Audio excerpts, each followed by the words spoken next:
அனைவருக்கும் வணக்கம். ஸோ நம்ம எல்லாருமே எதிர்பார்த்த குரூப் 4 நோட்டிஃபிகேஷன் வந்து பார்த்திங்கன்னா இன்றைக்கி வந்திருக்குது. ஸோ இந்த எக்ஸாம் வந்து பார்த்திங்கன்னா ஜூன் 9, 2024 ஜூன் மாதம் நடக்க போகுது. இதற்கு வந்து பார்த்திங்கன்னா அப்ளிகேஷன் வந்து பார்த்திங்கன்னா இன்னையிலேருந்து ஸ்டார்ட் ஆகுது. பிப்ரவரி 28, 2024 பிப்ரவரி மாதம் 28ஆம் தேதி வரைக்கும் இதற்கான லாஸ்ட் டேட் இருக்குது. விண்ணப்ப திருத்தம் செய்யலாம். அதாவது அப்ளிகேஷனில் ஏதாவது மிஸ்டேக் இருந்துச்சு அப்படின்னா அப்ளிகேஷன் டேட் முடிஞ்சதுக்கப்புறம் மார்ச் 4, 2024 மார்ச் 6, 2024 2 நாள் டைம் கொடுத்துருக்குறாங்க. எக்ஸாம் பார்த்திங்கன்னா காலையில் 9:30 12:30 வரைக்கும் பார்த்திங்கன்னா எப்பவும் போல் நடக்க போகுது. மொத்த வேக்கன்சிஸ் பார்த்திங்கன்னா 6244 வேக்கன்சிஸ் கொடுத்துருக்குறாங்க. இந்த தடவை புதுசாக பார்த்திங்கன்னா 12th குவாலிஃபிகேஷனுக்கான ஒரு போஸ்டிங் கொடுத்துருக்குறாங்க. டிகிரி குவாலிஃபிகேஷனுக்கு போஸ்டிங் கொடுத்துருக்குறாங்க. 12th குவாலிஃபிகேஷனுக்கு 412 வேக்கன்சியும் டிகிரி குவாலிஃபிகேஷனுக்கு 173 வேக்கன்சி கொடுத்துருக்குறாங்க. புதுசாக பார்த்திங்கன்னா ஃபாரஸ்ட் கார்டு, ஃபாரஸ்ட் வாட்சர், வனக்காப்பாளர், வனக்காவலர் பதவி பார்த்திங்கன்னா இதில் இணைச்சிருக்கிறாங்க. அதுக்கப்புறம் கூட்டுறவு சங்கத்திலேருந்து ஒரு போஸ்டிங் இணைச்சிருக்கிறாங்க. ஆவின்லேருந்து பார்த்திங்கன்னா போஸ்ட் இணைச்சிருக்கிறாங்க. இதில் ஃபாரஸ்ட் கார்டு அப்படிங்கிறது நம்ம போகணும் அப்படின்னா அந்த விருப்பத்தை முன்னாடி அப்ளிகேஷன்லேயே நம்ம மென்ஷன் பண்ணணும். அதற்கான ப்ரிஃபரன்ஸ் முன்னாடியே கொடுக்கணும் அப்படின்னு கொடுத்துருக்குறாங்க. மற்றவங்க அனைத்து பதவிகள் அப்படின்னு கொடுக்கலாம் அப்படின்னு கொடுத்துருக்குறாங்க.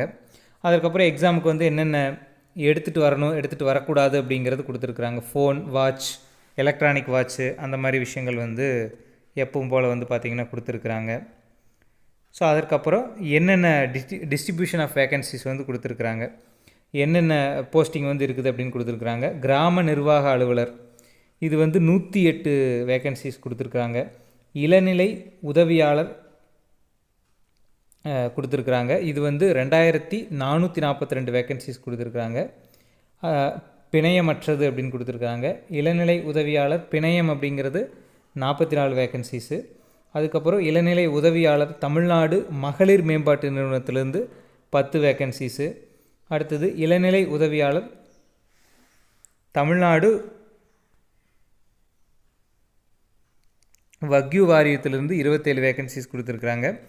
அடுத்தது தமிழ்நாடு குடிநீர் வடிகால் வாரியம் இது பார்த்திங்கன்னா 49 வேக்கன்சிஸ் கொடுத்துருக்குறாங்க. இதுக்கு பார்த்திங்கன்னா டிகிரி குவாலிஃபிகேஷன் வேணும். ஏதேனும் ஒரு பல்கலைக்கழகங்களில் பட்டம் பெற்றிருக்க வேண்டும் அப்படிங்கிறாங்க. 10th முடித்தவங்க இந்த போஸ்டிங் எடுக்க முடியாது தமிழ்நாடு குடிநீர் வடிகால் வாரியத்தில். அதுக்கப்புறம் தமிழ்நாடு சிறுதொழில் கழகத்திலிருந்து 15 வேக்கன்சிஸ் கொடுத்துருக்குறாங்க. இதுவும் பார்த்திங்கன்னா டிகிரி குவாலிஃபிகேஷன் தான். அடுத்தது தமிழ்நாடு பாடநூல் மற்றும் கல்வியல் பணிகள் கழகத்தில் 7 வேக்கன்சிஸு.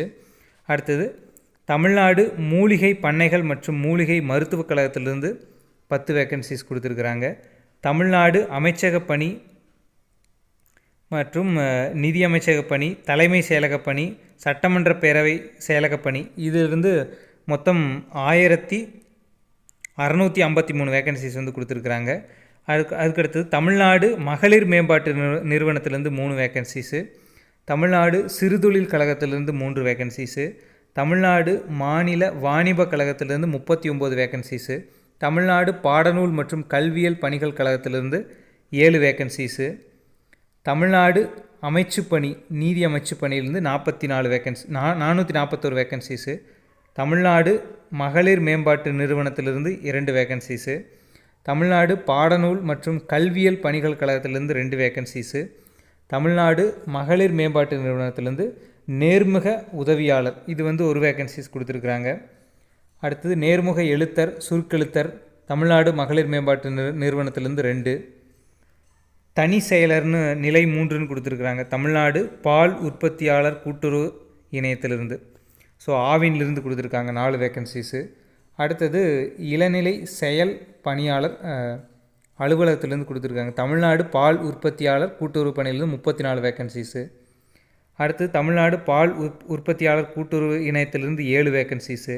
மகளிர் மேம்பாட்டு நிறுவனத்தில் 1 வேக்கன்சிஸு. ஸோ இந்த மாதிரி நிறைய கொடுத்துருக்குறாங்க. மொத்தம் 6244 வேக்கன்சிஸு. இதில் 12th குவாலிஃபிகேஷன் பார்த்திங்கன்னா 412 வேக்கன்சிஸு. Degree குவாலிஃபிகேஷனில் 173 vacancies. மீதி இருக்கக்கூடிய வேக்கன்சிஸ் எல்லாமே 10th குவாலிஃபிகேஷன் எலிஜிபிள் அப்படின்னு கொடுத்துருக்குறாங்க. ஸோ விஏஓ, இந்த ஃபாரஸ்ட் கார்டு, இதுக்கெல்லாம் வந்து பார்த்திங்கன்னா 21 வயது வந்து பூர்த்தி அடைந்தவராக இருக்க வேண்டும். அதிகபட்சம் 32 வயதுடையவராக இருக்க வேண்டும் அப்படின்னு கொடுத்துருக்குறாங்க. மீதி இருக்கக்கூடிய எல்லாத்துக்குமே வந்து 18 வயசாக இருந்தால் 18 வயது வந்து நிரம்பியவர்கள் அனைவரும் இதுக்கு வந்து விண்ணப்பிக்கலாம். அதுக்கப்புறம் வந்து பார்த்திங்கன்னா அதே மாதிரி தான் part A part B exam வந்து பார்த்திங்கன்னா தமிழ் தகுதி மற்றும் மதிப்பீட்டு தேர்வு 100 கொஸ்டின். அதுக்கப்புறம் பொது அறிவு 75 கேள்வி, திறனறிவு, மனக்கணக்கு, நுண்ணறிவு இது வந்து பார்த்திங்கன்னா 25. ஸோ ஜென்ரல் இங்கிலீஷ் வந்து கிடையாது, சேம் 3 ஹவர்ஸ் தான் நடக்க போகுது. குறைந்தபட்ச தகுதி மதிப்பெண் அப்படிங்கிறது 90 தான் வந்து வச்சுருக்கிறாங்க. அடுத்தது மாற்றுத்திறனாளிகளுக்கு மட்டும் வந்து பார்த்திங்கன்னா தமிழ் தகுதி தேர்வுலேருந்து விலக்கு கொடுத்து அவங்களுக்கு பதிலாக வந்து பார்த்திங்கன்னா ஜென்ரல் இங்கிலீஷ் அப்படிங்கிறத வச்சுருக்கிறாங்க. நார்மல் பர்சனுக்கு வந்து பார்த்திங்கன்னா கண்டிப்பாக வந்து தமிழ் வந்து படித்ததாகணும். ஸோ அதுக்கு அடுத்தது வயது வரம்பு அப்படின்னு கொடுத்துருக்குறாங்க.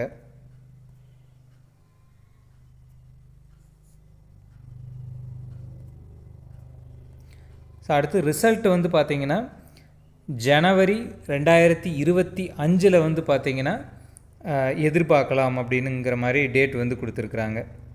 ஜனவரி மாதம் 2025 வந்து பார்த்திங்கன்னா இதற்கான ரிசல்ட் வந்து பார்த்திங்கன்னா எதிர்பார்க்கலான்னு கொடுத்துருக்குறாங்க.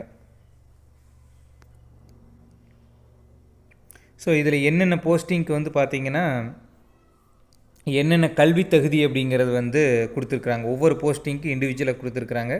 ஸோ இது நோட்டிஃபிகேஷனில் வந்து பார்த்திங்கன்னா படித்து பார்த்துக்கோங்க. பிடிஎஃப் வந்து பார்த்திங்கன்னா டெஸ்கிரிப்ஷனில் வந்து வச்சுருப்போம் லிங்க்கு.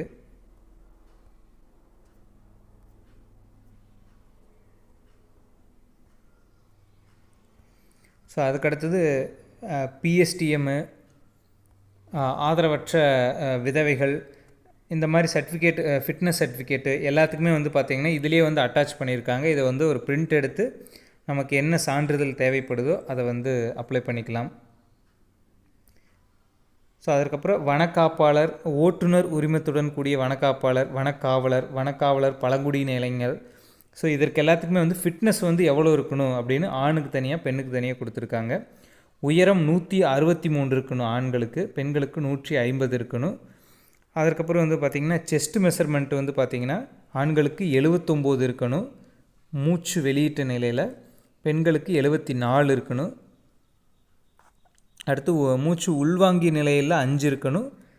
ஆண் பெண் 2 பேர்த்துக்குமே வந்து பார்த்திங்கன்னா ஆண் தேர்வர்கள் வந்து குறைந்தபட்ச உயரம் அப்படின்னு பார்த்தோம்னா அதாவது பழங்குடியின தேர்வர்கள் வந்து குறைந்தபட்ச உயரம் அப்படிங்கிறது 152 இருக்கணும். பெண் மற்றும் திருநங்கை தேர்வர்கள் வந்து 145 இருக்கணும் அப்படின்னு கொடுத்துருக்குறாங்க.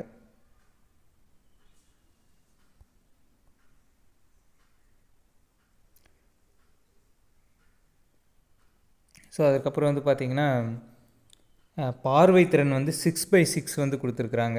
2 கண்ணுக்குமே வந்து 6/6 அப்படிங்கிறது வந்து இருக்கணும் அப்படின்னு கொடுத்துருக்குறாங்க.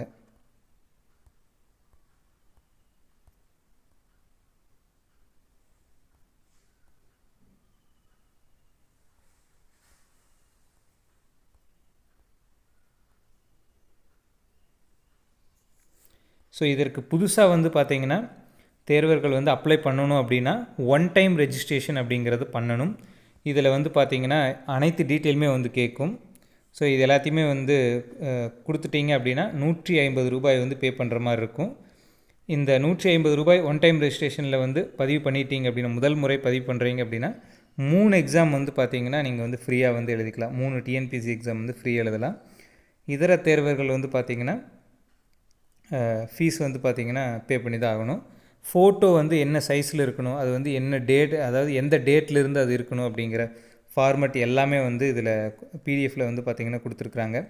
தேர்வு மையங்கள் வந்து பார்த்திங்கன்னா ஒவ்வொரு மாவட்டத்துலேயும் என்னென்ன தேர்வு மையங்கள் அப்படிங்கிறது வந்து கொடுத்துருக்குறாங்க. 38 மாவட்டத்துலேயும் என்னென்ன தேர்வு மையங்கள் வந்து இருக்குது அப்படிங்கிறது வந்து பார்த்திங்கன்னா கம்ப்ளீட் டீட்டெயில்ஸ் வந்து இதில் கொடுத்துருக்குறாங்க.